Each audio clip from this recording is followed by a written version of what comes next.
Hi everyone, আজ আমি তোমাদের সাথে কলার ভাড়ালি মাছের ডিম দিয়ে রান্না করব, ওটার রেসিপি শেয়ার করব।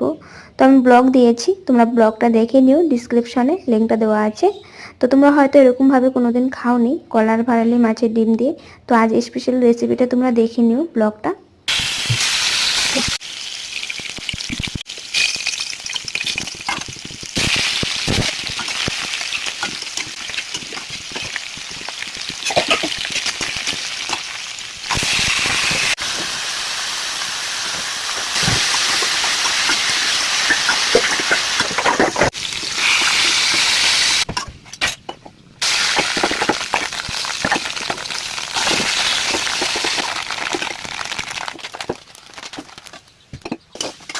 মাছের ডিম দিয়ে কলার ভাড়ালি রান্না কমপ্লিট হয়ে গেছে। তারপর ডাল, মাছের ঝোল এসবও করেছিলাম।